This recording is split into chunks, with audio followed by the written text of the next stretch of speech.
Hi folks, welcome to another edition of An Hour with Bob on this warm but beautiful Wednesday afternoon. It is August 6, 2025, and I'm with my good friend Jim Hummel. He's back. Jim, how you doing? I haven't been here for a long time, so That's thank you right. for inviting me. Yeah, you haven't been in the new chairs. This is very luxurious. It's a lot nicer than the set. This set, I talked about it a number of times on the show.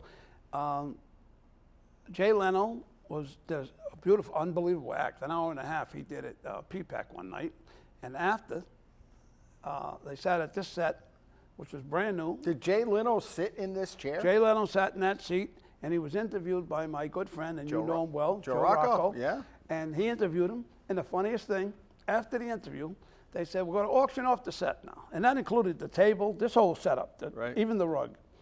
And one guy, what do I got for a bid? One guy goes, 500. Another guy goes, 550. And I come out of my seat, and I, like a rocket, I ran down, Joe, I got 600. Joe Rocco goes, oh, the bidding stops right now. He goes, nobody deserves this set or should have this set but Bob Venturini. Did they throw in a charcuterie board too, or what? Yeah. I expected snacks when I came. Yeah. Well, you know how it is now. That's nice. He stopped the bidding and you got it. They stopped the But bidding. did you have to move it over here yourself? No, they delivered it. Good. Your back is not what it used to be. Yeah, no, God, no. No, actually, they delivered it to my house, and then I had to move it over here. That's good. I like it. It's comfortable. It's a little more nice. Hey, listen, this is where media is going, because I wanted to talk to you a little bit about this. I wear a number of different hats. Exactly. One of them, I've been doing the Hummel Report now 15 plus years, Right. but I'm also the moderator at a Lively Experiment. Exactly. And we have a new CEO in at RI-PBS, and it's all digital first. And so a lot of places are going more toward the podcast look. I want to do that. I don't know how to do that. But. Exactly. But to do more conversational, post it online, because not as many people are watching TV anymore. I mean, I don't know the last time you were home to actually watch the 6 o'clock news. Right. And if there's anything important, they post it all online anyway. So they're going, they put Lively on hiatus for the summer. Right. So if you're looking for Lively Experiment, we'll be back in the fall. And it's given us a chance to kind of reimagine the show. And I think, look, we have the older crowd, but like a lot of television stations, their viewers are dying off literally Right. every week. Exactly. So we need to move more toward a younger crowd. The old guys got to learn some new tricks. But as we've looked, there's sets like this. Right. There's sets kind of like what Conan O'Brien and Joe Rogan do, sitting more around a table. and He's the having biggest. Joe Rogan, Exactly. my God. And it's crazy because the stat show, you would think that people would want to think things combined. I read an article in the New York Times that says that these podcasts, sometimes Rogan goes 3 or 5 hours, people put them on in the background. And they kind of have them on in the background as they're doing work at home. And a lot of people are working Now at home this could be a podcast. What's the difference between this?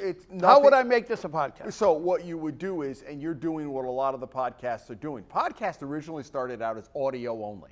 Right. So right. now they're Right. going on video and putting them on YouTube. Right. And I think, By the way, this show's on YouTube. of course. And so I think so you've got it built in right now. It's a conversation and you start to build an audience. You put it, again, digital first, and then I know you back-ended on public access. But the thought is get it out as much as you can on social media and YouTube, and then promote it from there. So you promote it on, now how do I get more people to on YouTube? No, I'm sorry, not on YouTube, on Facebook or whatever, to publicize that I have a show? Yeah, you need to hire a 28-year-old, basically. Yeah, we're not the social media kings here. So No, not even close. I always say, if you Not got a even problem with your phone, I call my kids. So Exactly. who are 27 now. Hard to believe, right? Twins. The twins are 27. 27. We were reminiscing before we came on air when we were in the other studio. They used to come, remember, they were 3 and 4. Yep. We used to have cooks. Always had a chef. Almost After every the show. station nightclub, that went out the window. Oh, yep. And we always had a band. Yep. And I'm having this flashback right now. The band was over there. You had a group named Hollow, and they came from Boston. You probably don't remember it. No, I don't. But they gave me a CD afterward. No way. Which I still play. And my daughter, I ripped it and sent it to her, and she still listens to some of the music that they played 25 years ago. I've had some good bands on Oh, yeah. over the years. Yeah, the bands we had some rock. real good bands over the decade. We've been doing How'd this you find them? 33 years. How'd you find A lot them? of bands contact me. Yeah.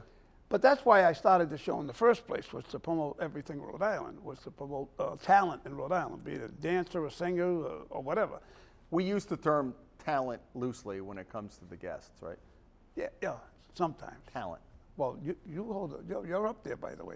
I've never made the opening, though. I ask you this every time. If you put me in the opening?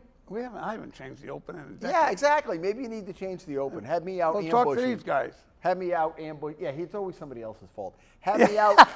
Have me out ambushing somebody else. Yeah? Yeah. I'll get you some video. Yeah, there you go. It'd be good. So we're doing some changes using the slower summer months at Rhode Island PBS. I think this is kind of where media is going. And if it's funny, if I look back, I've been in this market now 43 years. Wow. It's hard to believe. I thought 33 was a long time. 1982, I started fresh out of the University of North Carolina. I was going to be here Where your kids went to school. Yep, they went there also. My wife said we visited 16 schools between the two of them, and she said, You wasted all that time. You don't think it was preordained they were going to go to North Carolina? We could have gotten rid of all of it. Yeah, you could have. But, when I came here in 82, I was going to be here for 2-3 years and then move on. And then it was 13 years at the Journal and then 13 years at Channel 6. And now we've been doing the Hummel Report 16 years. Wow. So it adds and up. for those that don't remember or don't know, Sure. You started at the Providence Journal and you did a TV thing as just like a switch. A switch, just to try it. I started in television, this is hard to believe, 30 years ago this year, 1995. Wow. Even back then, I kind of got the feeling that I look like Nostradamus now, that maybe newspapers aren't going to be the growth area. Right. But if you think about it, when I left the Journal in March of 1995, it was still privately held. Right. It was a private company, Yep. and Al Gore had not invented the internet yet, right? The internet was not a big deal. And I had people, as I walked out the door, they said, Hummel, you could retire at the Journal. TV, you got to negotiate your contract. They can get rid of you at any time. And I said, you know why I'm leaving? Because I don't want to retire at the Journal. No offense, no offense to the Journal, but I want to do something new. So I did a switch with a Channel 6 reporter, and the intent. Who was the reporter, by the way? Debbie Kim. Oh yeah. Debbie Kim. Yeah. The intent was not to parlay it into a job here. The Journal back then had 8 television stations. They were owned by Belo. And so they had great stations in Seattle and Portland and Lexington and Charlotte. So you were hoping to catch on to one of them? The only place I wasn't going to go was Boise, Idaho. I was like, you couldn't handle going to Boise. But so what happened was the Journal, this was in 1994, the vice president for broadcast, he headed up the whole broadcast division, was based here in Providence. So I went to talk to him and I said, look, the higher up said, fine, if I thought kind of this misplaced sense of loyalty. I'd invested 13 years in the Journal and they and me, so let's keep it in the family. Right. And the guy was named John Hayes, and he was a legend in the broadcast business. He had gone to the University of Florida, and he had done a story for a Florida station years ago on some corruption with the lieutenant governor. Before the piece finished airing, the guy resigned that night. I mean, that was back when television really, you know. Right. So I said to him, we had a nice talk, and he said, look, you seem like a good reporter, but I have no idea how you would be on tape. Right. I have no idea how you would be on television. If the camera likes you or doesn't like you. You figure out a way to get some tape. And I told people afterwards, I felt like a rabbi interviewing to become a priest. I mean, we were in the same kind of business, but we weren't like this. So I pitched to the Journal. I said, why don't I do a switch with a local reporter? And a lot of people know this story, but it goes back 30 years, so some people don't. Summer of '94, Debbie Kim came over to the Journal for 6 weeks, and I went to Channel 6. And the goal was not to then go to Channel 6. It was to go to some other part of the country. Just get a feel for it, though. But I was 35 at the time, Bob. I was an old man. I mean, for TV, that was old. Right, yeah. And so they, a couple of news directors said, we don't have any openings. Others said, we're just not going to take a chance on you because you're not really tested. And then there was an opening at Channel 6. And the news director knew me, and it parlayed me. It bought me a Monday through Friday day job. Whereas, television, most of these kids are starting out their nights, weekends, on their first contract. You got put in a regular shift. Exactly, because I had a lot of contacts. Who was that, Sherm? Who was the guy? Who was the head over there at Channel 6 at the time? It was Scott James was the news director. Paul Kilcullen was my first, who unfortunately died a couple years later of a heart attack at a very young age. I think he was in his early 40s. But Scott had a print background. He had gone to Columbia Journalism School. He had worked for the Attleboro Sun. He was from Cumberland. And so he knew they didn't hire me to be a TV guy. They hired me because I was a good reporter and had a lot of contacts, which, as you know, in Rhode Island is very important. When you call up, they know who you are. Exactly. So they take your call. Exactly. But, that's where TV's going these days. It's unfortunate because if you look at even a station like Channel 10 that's had the same anchor team for all these years, the kids come, I call them kids, they come out of school or this is their second or third job, they do 2 years and they leave. Exactly. It's constant. They don't pay them well. I mean, the TV industry really has to figure it out. They pay them dirt. They pay the top ones good money. Big money, and then you come here from Miami or Seattle or Wichita, you have no allegiance to Rhode Island, so why would you stay more than 2 years? And the problem with the industry is then they go to a bigger market and they start all over again on the seniority level. So they're working nights and weekends and holidays, and it's really tough on your family. So a lot of them, unfortunately, have basically gone across the street, as we call it, and taken government jobs. They're all doing PR for government. Exactly. They double their salary. Press secretary. Exactly. And plus they got a pension. Exactly. So you see a lot of former TV people in government these days, and I think it's a bad trend. But I don't walk in their shoes. I don't have to work those awful hours, and I just think the problem with TV. When I was there at Channel 6, although we always struggled on the ratings, I was proud of the product. Right. And we had Sean Daly, we had Pam Watts, we had Barbara Marr, we had Jeff Tadarian, Tara Granahan. I mean, we had Robin Costello. We had really solid journalists, and it was a fun place to work. Mark Searles was there. Mark Searles was there before. He was with us. I think he'd interned at 10, came back full time, and then he went back over to 10. And same thing with John Giorgi. John Giorgi, right. He started with 6, came to us and then back. Yep. Right. Yeah. So, I mean, I think television's changed a lot, but television's trying to figure out what we're doing this summer at RI-PBS. Again, who is home at 6 o'clock or 11 o'clock to actually watch? So a lot of their stuff gets pumped out digitally. Because what I do is I watch the news every night. But at 6 o'clock? I usually tape it. Yeah. Because it's loaded with commercials. Got Exactly. so many commercials. Right through. Exactly. I'm sure the advertisers appreciate that. Yeah. Boom, boom, boom. Exactly. Well, I don't have any advertisers here. So Do you watch it every night, though? I do. You do? I do. Religiously. Yeah. I watch nightly. Well, we're old and I school. tape 2 channels, too. Do you really? I do. Well, we're old school. Yeah. You want to keep, I mean, for my job and your job, too, with this, you got to keep up with what's going on. Yep. And I like the news. I like to see I like to know what's going on. Yep. In the world, the national news. How's your buddy Dan McKee doing these days? All right, I guess. I had him on, a couple months ago. Did he loosen up, or was he talking all about attendance matters? And I mean, does he ever show the other side of Dan McKee, who used to be, the guy sitting on his porch in Cumberland, or is he the governor when he comes on this show? No, he comes. He talks about things happening in his life and stuff. But his daughter was on the America's Got Talent. Yeah, I saw that. Now, I heard a rumor. I don't know whether you saw it, but there was and I should have sent it to you before the show. I was watching the news one night a couple of months ago, and they had this very strange commercial about TF Green Airport. Have you seen this one? No. If you watch the news, you've probably seen it. This woman's walking up an elevator, and she's remembering how it used to be. Oh, yeah, right? And her face, it's some like weird AI thing. She goes from a kid to middle-aged, to then she's an old woman. And they have this woman singing. It sounds like the end of a Grey's Anatomy episode when everybody's like died and they're trying to, and the woman's in distress. And I had heard that potentially was the governor's daughter maybe singing that. And I don't know. I was never able to confirm that. I'll have to find that out. Why don't you ask him? I will ask him. Yeah. Want me to text him right now? Yeah, that'd be great. Next time you see him. No, I'll text him right now. Yeah, well, we could do it after the show.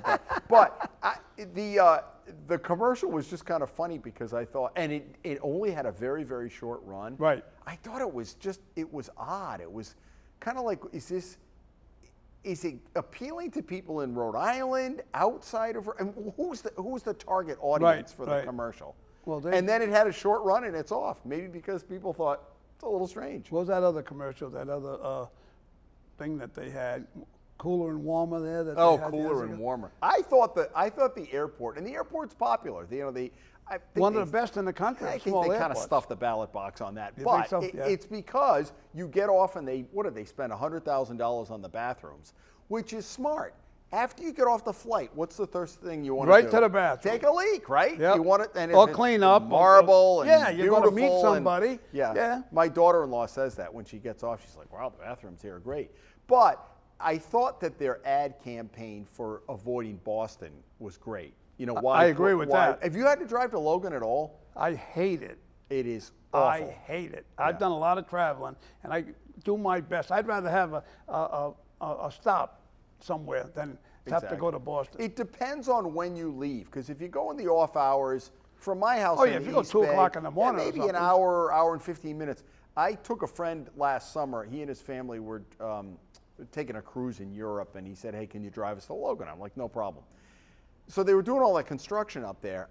It took us more than 2 hours to get there. And then you know how when you come out of Logan, and for us, we go to the south, you veer to the left. Right. There was a state trooper there He blocked it? diverting No everybody way. to North? the north. I had to go Oh, to no. like, What'd you end up on, the Mass Pike? I was up, I had to go 10 miles out of my way. And of course, this was such a Rhode Island thing. He was letting some of the beautiful people in. So the rest of us were getting diverted north. Yep. And of course, my GPS was going nuts. It's like, you're supposed to be going south. And then every now and then he'd go like this. And some muckety-muck from Massachusetts would get to go south. Right. I think I went as far as Revere. I mean, think of Wow. that. It's pretty far. Wow. And then had to come around. And it was a 5-hour round trip just to go to Logan. No, So. forget that. No, I don't like it. And the other thing, when you come back after a long trip, like a long flight, you've been to Europe just wanna or be Asia, home. and now you want to get home. You get off the plane, and now you got another hour and a half. I will tell you, I've been in Paris with Breeze Airlines because we've flown them. Our son lives. I want to have them on the show. I talked to the CEO. Get him.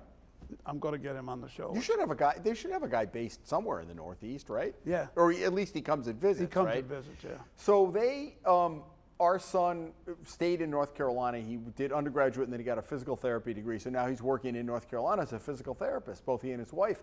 And so they have a nonstop, and it takes, flying time is probably an hour and 15 minutes. Yeah. It's great direct, because otherwise you got to go through somewhere else. Oh, stop in New York or Oh, it's awful. And then D.C. I hate stopping in well, that and airport. then a flight from somewhere else gets diverted. So my wife and I were going down probably a year ago in the spring, and they were having awful storms in Florida. So the flight kept getting delayed and delayed and delayed, and I thought they're gonna cancel the flight. We were supposed to leave at 6 p.m. We finally left at 11 o'clock at night, but we got to Raleigh at 1 o'clock, and that flight, there were people waiting to take that flight back to Providence. And it occurred to me, I thought, why are they doing this? Why don't they just cancel and start tomorrow?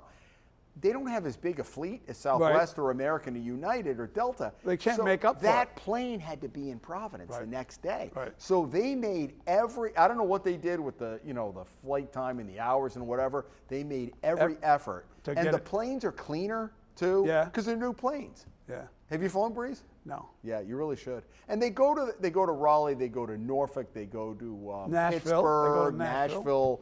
Places that are kind of off the beaten I was going to track. take that trip just for a day trip to go to Nashville. $49 each way, right? Yeah, yeah. Listen to me, I should be getting a cut from Breeze.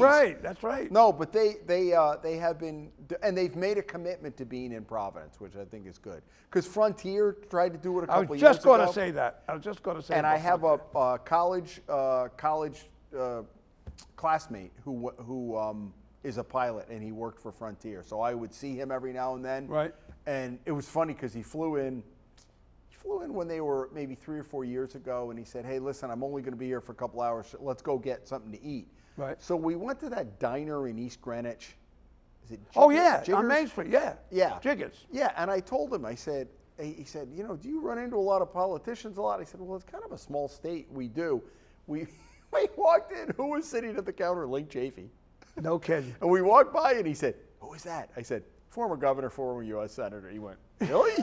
Because you know where he lives in Florida. You would never see your local, I mean, maybe your city council person. You're not going to see the governor or a senator. Exactly. He's not going to run. And enough to see, he said, hey, how you doing, Jim? And we talked for a while. I covered Link when he was the mayor of Warwick, you know.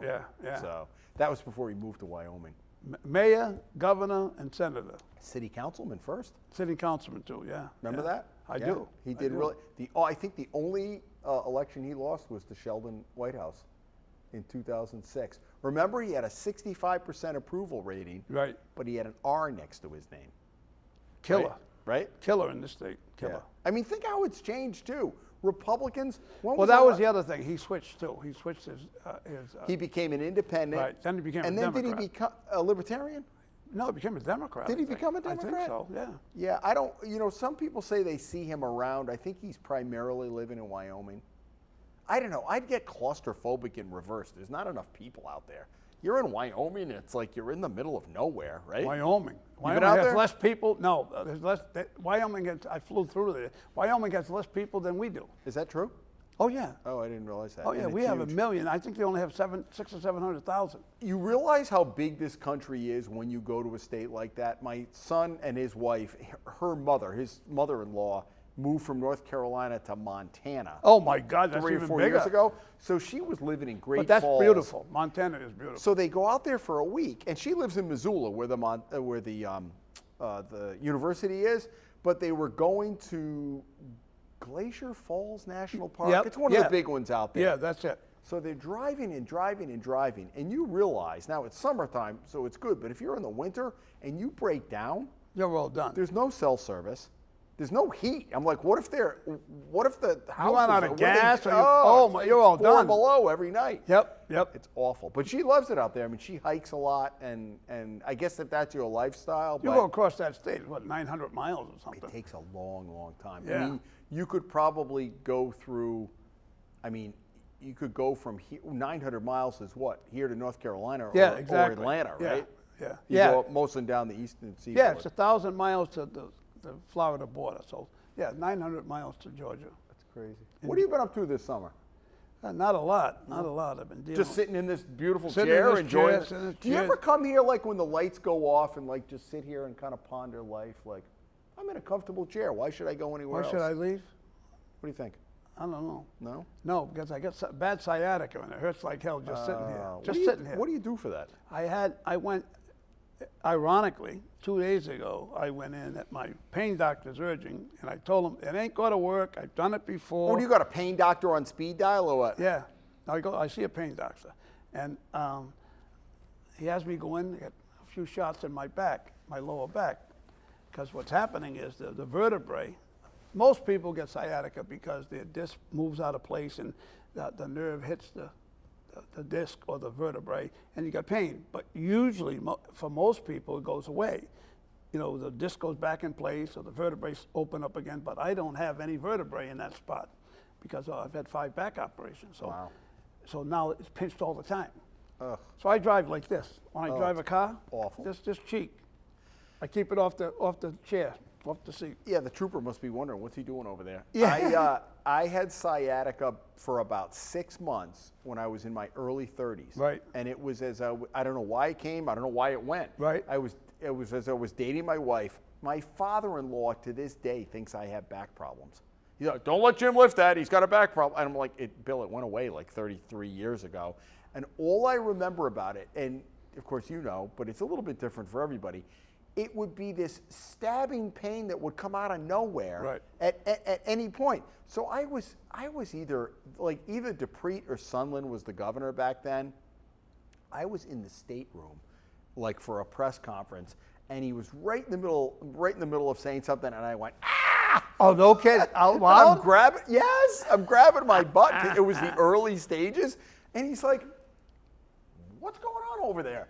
And it was sciatica. And so my father-in-law, who's still alive, remembers this 30 years later. Like, oh, don't let Jim... Still to this exactly. day. Yeah. I'm like, Bill, it's been cured for 30 years. And I'm very fortunate because it was painful, as you know, at the time, but it just mysteriously went away, and I haven't had any back problems since. I can't even lay on my left side. Ugh. I can't even put my hand. You must not sleep very well. I don't sleep at all.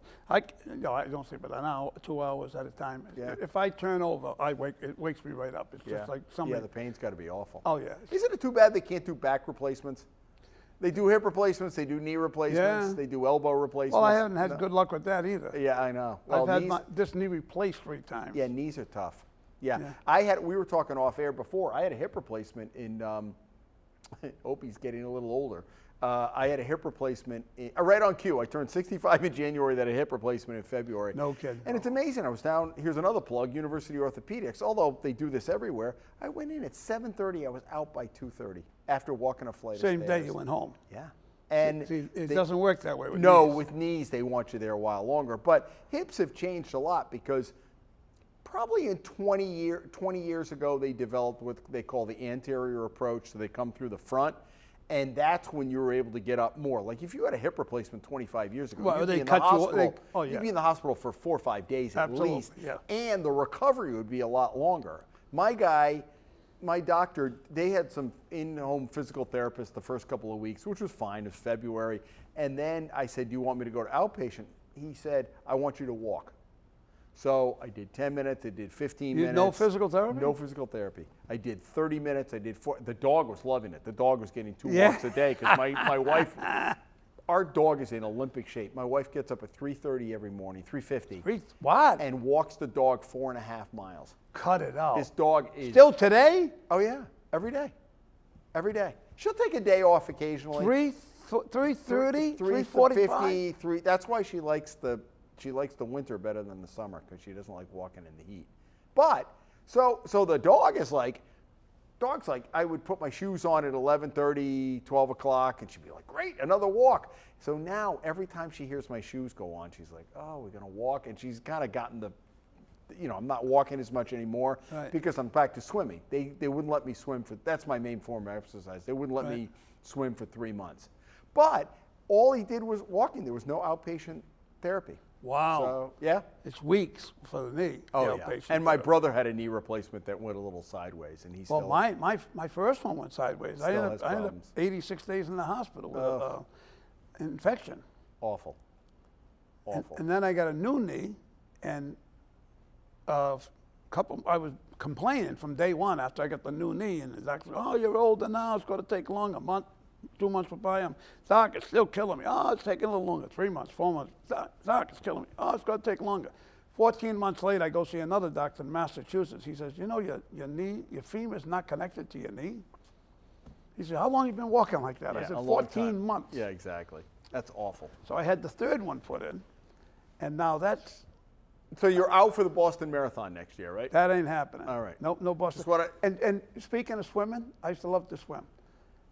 And I went to Cuba, ironically, with the doctor that did my third operation. He used to be, get this one, a Navy jet fighter pilot. Really? He went to his commandant. The doctor was? The doctor used to be, his former profession was a Top Gun pilot, landing on What aircraft made him want to be a carriers. doctor? Huh? What made him want to be a doctor? He just he said, I'd done that thing, and he says he did it for like 12 years, 15 years, and he said he went to his commandant one day. Now, get this one, and his base of operation was San Diego. You couldn't have a better spot in the country. Wow. What a great place to live. Right? Yeah, so him and his wife were living in San Diego, and he goes to his commandant one day, and he says, because you have to fly so many hours a month.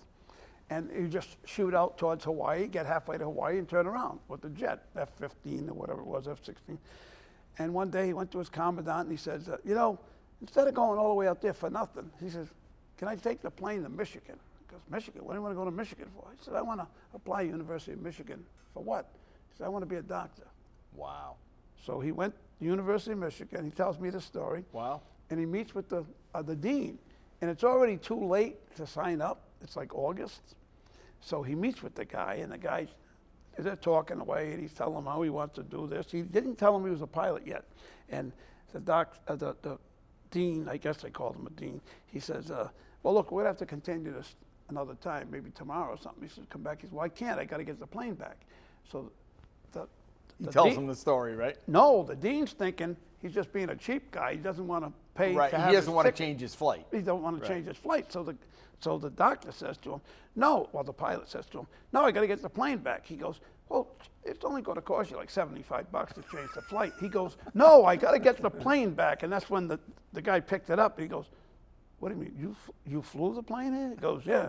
What kind of plane is I'm it? a fighter pilot. So he said to him, so the dean says to him, now all of a sudden now the dean's changing his tune. He ain't in a rush to get rid of him. He goes, I got 2 sons. They love airplanes. Oh, there you go. Any shot of us, you're going back right now. Back One to hand washes the yeah, other. yeah. Right? Any shot you're going back to the airport now. He says, yeah, I got to fly back to. Calls his sons, right?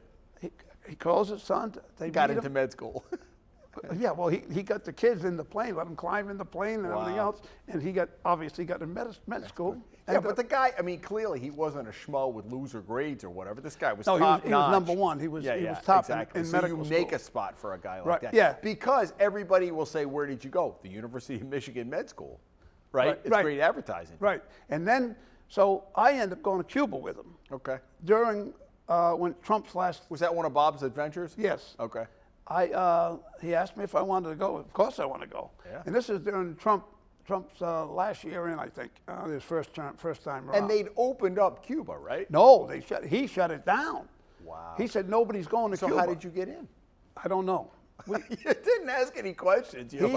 My doctor owned a 75-foot research vessel with his wife. And she drove it from New Bedford down to Key West. Took 12 days. He and I got on a plane, and we flew down there in 4 hours. It could have gone sideways. You could have been in Guantanamo Bay. We never heard from you again. Can you imagine the set you'd have in Cuba if you had to stay? Yeah. It'd be all ratty furniture from like the 1930s. Next to those cars that nobody can find parts We're for. leaving out of Key West. It was a hot, hot day. And we get, oh, by the way, when I get to the boat, I'm introduced to these people. One guy's a CIA, FBI, NSA, all these names, right? All these things. And I made a joke of it. There were 7 other guys. And I mean, you're introduced to people. You don't remember their names. How many years ago was this? About 5, 6 years Oh, ago. not that long ago. Right, yeah. Oh, wow. So I'm being introduced to all these guys. And I finally said, wait a minute. Am I the only person on this boat that doesn't have 3 letters after their name? Yeah. Because they all had 3 letters after their yeah. name. There was one guy who was a Navy SEAL. Wow. And they had an MI6 guy on Did the you feel a little intimidated? No, I loved it. I had a ball with them. I'd be like, all these people are pretty top notch. And the MI6 guy was huge. He was a huge guy. And why I bring it up is you're talking about swimming. Yeah. We get halfway over, and we decide to shut the engines down. We decide to jump in the water. Now, I just had knee replacement surgery by him, the third one. And so we're in the back of the boat, me and the Navy SEALs on one side of me, and the MI6 guys on the other side of me. We jump off the 75-foot boat, and I was always a good swimmer. We jump off the boat and go down, and we come up. Well, the tide or the current takes it because you got the Atlantic Ocean and the Caribbean Sea there, right? And when we come up, we were a football field away from the boat. Oh, I'm sure. I'm swimming sideways. My leg, I don't realize it until that point that the knee is much heavier than the other knee. Right. It's made of metal. Right. So I'm doing all I can to stay up. Just to keep up. Just to keep up. Was the water warm? Very. Yeah. Very warm. Not like jumping in off Block Island. Oh, God, no. No, the water was like a bathtub water. That's crazy. Yeah.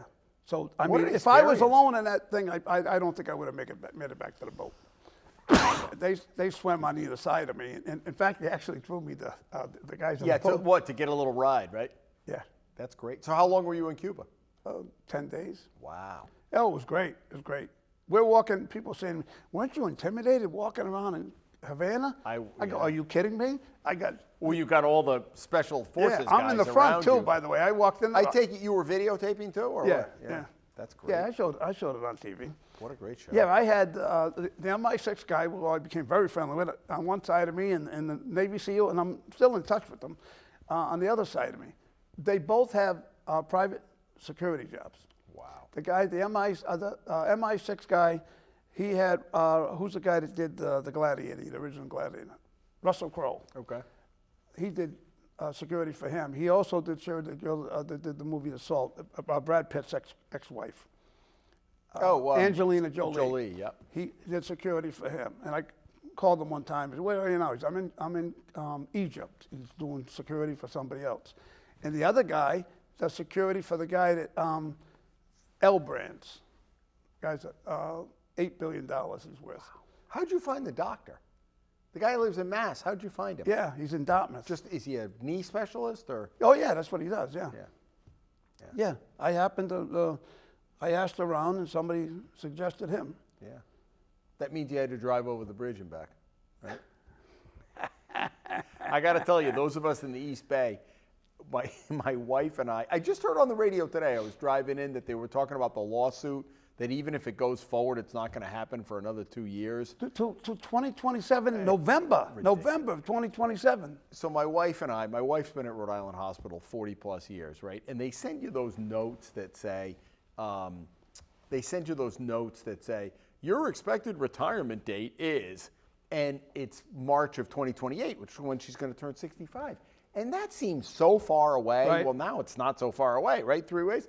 And we were joking a year ago when all the bridge stuff was happening and they were talking about timetable and rebuild. And she goes, Hummel, I bet they don't get this bridge rebuilt before I retire. And I laughed. I was like, that's March of 2028. Don't you know they announced it and it's November of 2028? And it probably won't even happen. Well, you know what?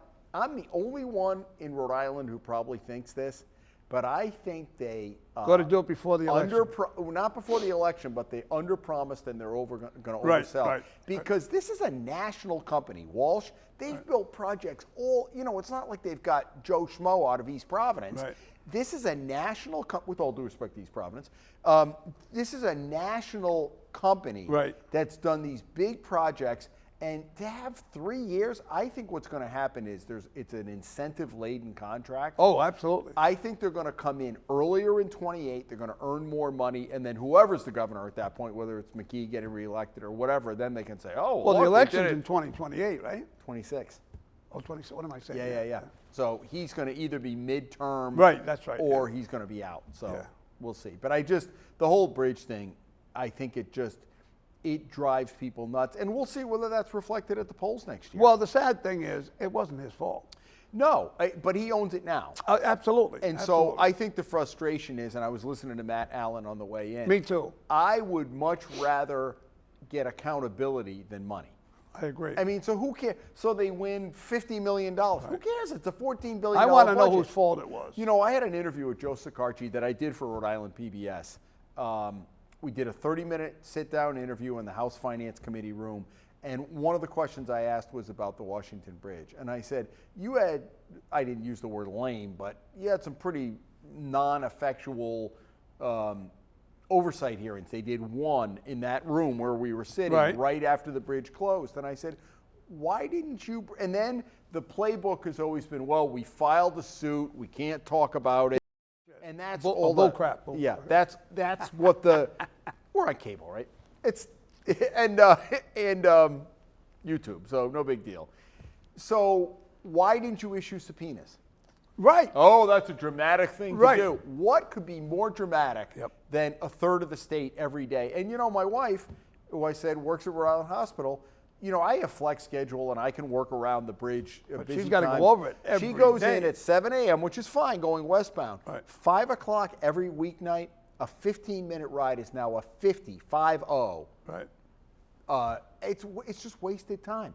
Times all those people wasted hours every day. For 3 years, 4 years. And I think that's why the governor doesn't own it, but what he's done since then, not one person from DOT has been held accountable, has lost a paycheck, which they were supposed has been to. suspended, the day of reckoning, all of that. Right. So again, McKee's in a tough spot because of that, but I think back to all the governors beforehand, it's in his lap now. But the problem he had, he's my guy. Yeah. I like the guy. As a person, I like the guy. Well, I personally like him too. I think most people do.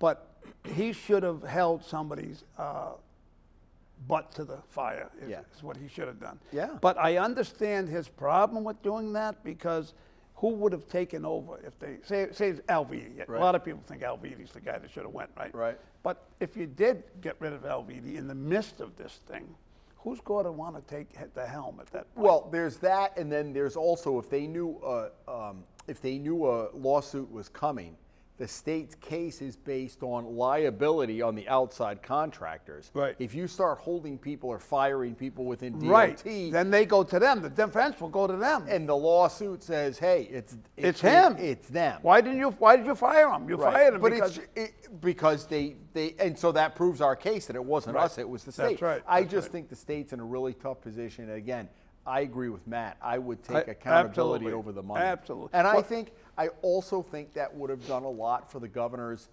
You know, he got pinned in because he said there's going to be a day of reckoning, and we're waiting a Big year mis- and a half yeah, later big for mistake. it. It was just a bad. Because, I mean, choice of I've words. done construction work over the years, and to think that somebody didn't notice that they showed the column, the one column Right. that's 2 feet off the ground. Right. That should have been holding something up, and it just rotted out. Yeah, the fact that they said it was some big truck that hit it or something. It's No, been rotting no, for years. You could tell it was rotted. That You know- wasn't a break. You know, it was interesting in 2018, and you know, it's all hindsight now. In 2018, Gina Raimondo was up for re-election. Right. It was her second campaign. That summer, they closed down 2 lanes of the bridge, and I know because I come in from the East Bay. They ripped up 2 lanes Right. out of the 5. Right. And the traffic was backing up to the Massachusetts line. I mean, they took away, 40% of the lanes, 40, right? 50, yeah, 40%. Yeah. So what happens? Gina lives in Providence. McKee, who was the lieutenant governor at the time, lives in Cumberland. And Peter Alviti, the DOT director, lives in Coventry. Oh, Coventry. Nobody's driving in the East Bay. So I'm like, this is not going to fly well during an election year. And Carty had that contract to do the repairs. Right. So this is 7 years ago now, 7 years ago. So somebody gets on the horn to Raimondo and says, "What are you doing here? It's an election year." So I'm driving over one day. Don't you know, they're repaving the lanes that they have pulled up. Right. All those 2 lanes that they were getting ready to get access to go underneath to repair, they paved them over, and then now we know Carty went out of business. That's called putting lipstick on a pig, is what that is. Exactly. And it was the big CYA after that. So she gets elected, but whatever happened to all that money that got paid out? Carty went under. Right. Should they have made the repairs? I mean, I think part of that's all going to be the lawsuit. The other thing that I wonder with this, I had heard the Department of Justice, the feds, were going to get involved in an investigation. We've been hearing that. And for a you while. know, they don't say anything Right. until the soup is ready, Right. or the indictment is imminent. Don't you think they would want to know where all that federal highway money went? Exactly. I mean, think literally into the Seekonk Well, River. the last one was 41 million, right? Right before they pull the plug on. Right. I mean, but wouldn't you think the feds would be protective of that money? I would have thought so. Yeah. I would think so.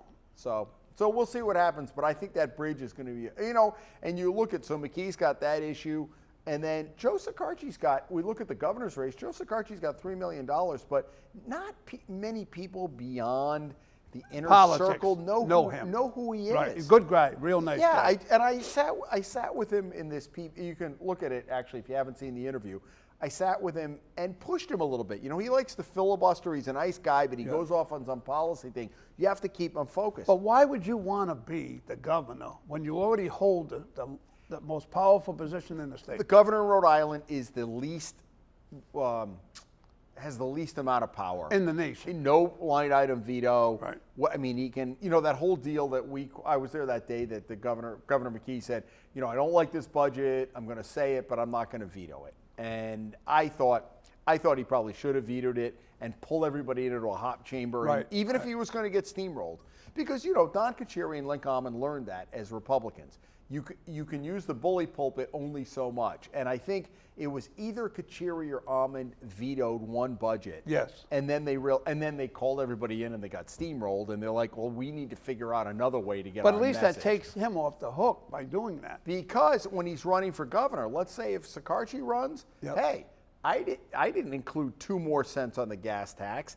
I didn't include this conveyance tax, and you do real estate, you know what a big But he deal didn't that try to is. stop it either. Exactly. And if he had stepped in and said, if I veto it, that's immediate. So. Yeah, exactly. And I like you said about getting back to the bridge debacle thing. Yeah, the good thing that could come out of this, and may, back to what you said about accountability, all these people, they got to go to deposition. Right. And under oath, they Right. got to. All these people got to have to say something. But a year from now, 2 years from Yeah, now, no, and I texted 2027 November. I texted Matt because I was listening to him on the way in. Me and too. And I said, what do you bet they reach a settlement?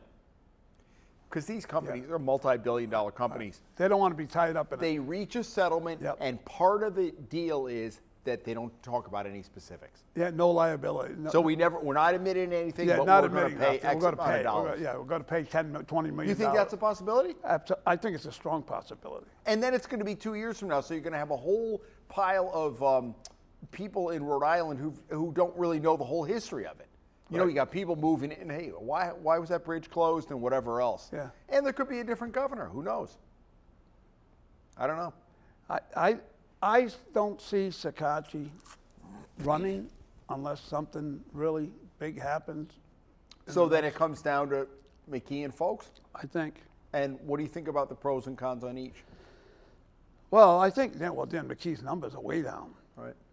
But he's got the power of incumbency. Right. Every day he's in the news. He's calling press conferences. He's at events and whatever. So. But is she going to go against him in a primary? And the answer is yes, right? She has to. Yeah, she's not going to run as an independent. Right. No. If she, Because her strongest chance of picking him off is in a primary. I mean, who's going to be the Republican? I mean, is Ashley Kalis going to spend $5 million again? If I was her husband, I'd be like, well, that was a nice little experiment 4 years ago. And you know, even if you put Santa Claus on the ballot, right, which happened years ago, in that guy, remember, he changed his name legally to Santa Claus. Yes. And then there was a guy who ran against Patrick Kennedy, Steve Cabral. He was a plumber down in Portsmouth. Right. You get 30 to 35% of the vote just because you're not the incumbent. Right. She got, what did she get? 38% of the vote. So she spent $5 million to get 3 or 4% of the vote. Right. Yeah. So I mean, Helena Folks, I don't know. Do you think it's a mistake for her not to announce? She hasn't announced for governor yet because she's doing a lot of fundraising. What do you think she should pull the trigger? Absolutely. Why is that? Because it'll stave off anybody else. Right. And it would make her the front runner, and then Sakachi and others might say, well, wait a minute, she's already started. Either I got to pull the, I got to jump in, or I got to forget about it. Because, as Buddy Cianci famously used to say, you wonder whether CVS is going to be the gum on her shoe. Oh, right? It is. It's going to hurt her a lot. But, I don't know how much is a lot. It's going to be enough. And again, unfortunately, the governor, Governor McKee, his numbers are not good. Yeah. And the other thing is, who's to say that some of these Democrats, the Democratic establishment, don't jump to Folks? You never know. I think the two things you got to keep your eye on are fundraising. Right. Yeah. She's fundraising. I mean, Sagarchi's got more money than he knows what to do with. He's got like $3.5 million. I think he raised like $400,000 in 1 quarter. I mean, it's insane for a state rep. I know he's a speaker, but keep an eye on in the next 2 quarters McKee's fundraising, right, and whether labor stays with him. Oh, I was just going to say that. Don't you think? The labor's got to be the difference. For him. If labor in a primary, if labor gets a little squishy, and then all of a sudden they sense maybe not, this isn't the guy that we want, and I have no reason to believe that. But I mean, you think of what labor does in this state, and I don't think it's as locked in as it used to be. I mean, it used to be when the teachers union say, we're going for this guy, they'd get everybody to the polls. Right. There are individual people now who I think are like, I don't agree with the leadership. I'm not gonna right. do that. But the infrastructure of labor in this state is still pretty powerful. Wouldn't you think? But then again, the labor could go, if Sakachi decides to run, that would really. They could shift over to him. Absolutely. Oh, labor would go to, I mean, folks, having been an executive and all that, I'm not sure she's even courting labor at this point. No, she wouldn't get labor. She wouldn't get labor support, but Sakachi would. Exactly. And then Nerona is the he's been he's been on this show, and he said he wouldn't run. But then so how long ago has it been since he's been on this show? 6 months? 6 months. Yeah. So he said he wasn't, and then he was like, I'm going to leave the door open a little bit. And then now I think his fundraising, he has not raised much money at all. He would have to really raise. And Well, he's probably, we've never had an attorney general as governor, have we? Michelson, was he? Nope. No, he didn't win. Ran for Senate against Chafee. Dennis Roberts' father, was he governor? Right. But he wasn't an AG. Remember, Denny Roberts was the AG in the early 80s. Yeah, exactly. I don't think we have. Jeff Pine was considering running. Right, as a Republican. It's almost like AG is kind of the death knell for a higher office. Exactly. Look at what happened to Patrick Lynch. Right? Remember, he was sniffing around years ago, and he stopped. Peter, what's his name? Who was the guy? The other Peter, who was Norona's predecessor, the guy who lived in Sarasota all that time, former state rep, our attorney general. Oh God. Former Pawtucket cop. Yeah, exactly. Can you believe this? And I can't two remember guys, his name. 2 guys can't get him. He was the attorney general for 8 years, and I can't remember his name. I know him well. I knew his father. It'll come. Flash. Oh God. When you wake up in the middle of the night because the sciatica won't let you sleep, you're going to call me. You're going to go. I'll get it before we leave. I'll get it before we're done with the show. So I mean, he wasn't going to run for higher office. He was ready to just. Oh, he was down in Florida long before. Exactly. Halfway through his term, he was in Florida. The other thing too is having to raise money while you're attorney general. It's kind of a. It's a conflict. It's a conflict of interest almost. I did a story years ago when Scott Harshbarger was the AG in Massachusetts, and then he went on to be head of Common Cause after he left office. Right. And he had a policy, and I think Jeff Pine adopted this policy. He wouldn't accept any donations from anybody remotely tied to his staff. Something that Buddy Cianci, he's requiring you to buy the tickets and everything else. It was the antithesis of Buddy. But it makes it difficult to run because you need to raise money. Plus, they got a big staff, so anybody connected with the attorney general's family, office. and they always used to get it. Oh, it's Mrs. Venturini. It's not Bob really writing the check, right? Or 2 different people writing the check, and then you double your donation. Your donation, maximum donation. They increased the maximum, though. It's not $1,000 anymore. They increased it to $2,000, which is still not a lot of money, but it's something if it adds up. Right. So, do you see any opponents for the congressional people, or you think they're a lock? Anybody going to run against nobody? Amo or Magaziner? No. Oh, yes, I do. On the Republican side. Who was that? A good friend of mine. Actually. Oh, yeah? Yeah. Is that you're not ready to make the announcement yet? No, Stephen Scoley. Oh, yeah. The doctor, right? Yeah. Yeah, he was the guy who was very prominent during COVID. He's the only doctor that got jammed up. He was, well, they wanted to make an example of him. They made an example. It cost him a lot of money. Yeah, because he wouldn't vaccinate. He wouldn't take the vaccine? Right. Yeah. He had caught COVID, and he didn't think he had to take the vaccine. Oh, because he had natural immunity. Right. Yeah. And he was wearing masks and all that stuff. He's a principled guy. Yeah. He's a good friend of mine. I think there's a lot of Monday morning quarterback on COVID now, and it's hard to believe it's been 5 years. Yeah. Is that crazy? It almost seems like a bad dream. Look, we should have let the kids go to school, probably. We shouldn't have done what we were doing. But people forget, and my daughter was working in New York at the time, and they sent her home. She'd only been in her job 6 months out of college, and then all of a sudden they're having to work from home. So she came home to Rhode Island, and we went down. So they sent her home in March. In June, she didn't have any summer clothes. She was like, I got to go to my apartment. So she got permission to go into her building. She was working for a big ad agency in New York City, Ogilvy.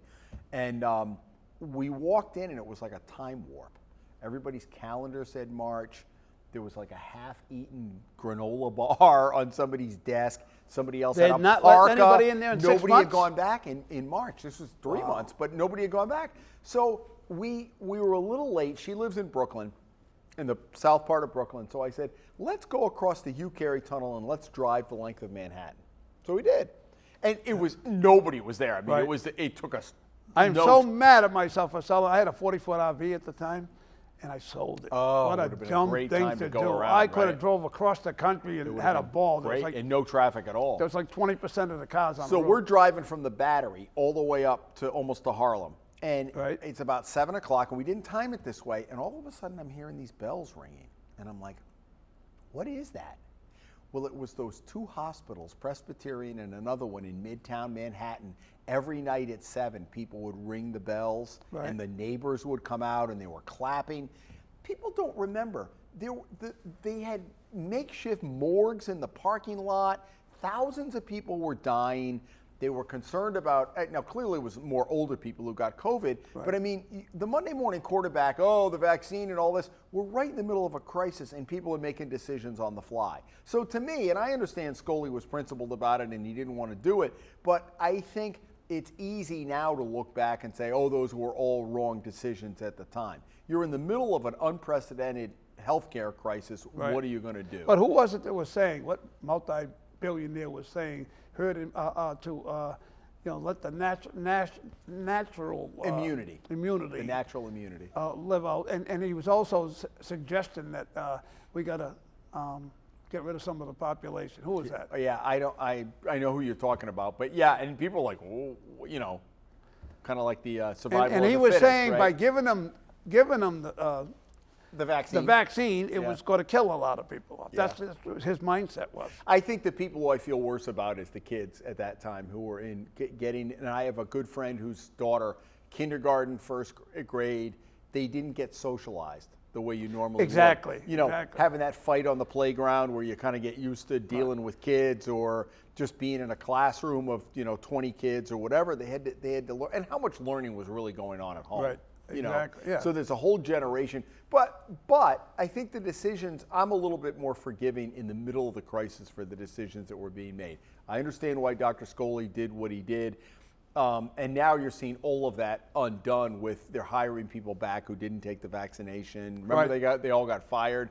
I think maybe that was a little bit heavy-handed by the state and the federal government. If you have even people who had personal convictions, religious convictions, Right. they're saying doesn't matter, you're going to get fired. Yep. I think that was a little heavy-handed. I think it was quite heavy-handed. I mean, I live about a mile from Miriam Hospital, and I was going over there. I like to cook. I used to own a Right, restaurant. right. I was bringing service, and I figured about 30 people For the staff. for the hospital. I bring them over, and never told them who I was. I just drop it off, give it to the guard at the entrance. Could never go in anyway. Right. And I hand it to the staff, and I did that for weeks, I months. think the thing that is most heartbreaking, you think of people who died and didn't get a proper funeral, Yes, 5 yes. people can come, or they just skipped it altogether. The visits to the nursing homes where people were just, you couldn't By get themselves. in. So, And I understand they didn't really want to carry that in because it really would have killed people off, I think, immediately. So, well, you did it again. is it an hour? You did it again. Has it been an hour? You just spent an hour with Bob. What's better than an hour with Bob? I'm glad I could get you to show up, to Yeah. come and visit me. Anytime you call, sometimes I'm a little busy, but Right. I took a rain check from July, so Yep. Good. It's always good to have you come by. 'Cause I love talking to you. We have fun. We do. It's a good shot. Be well.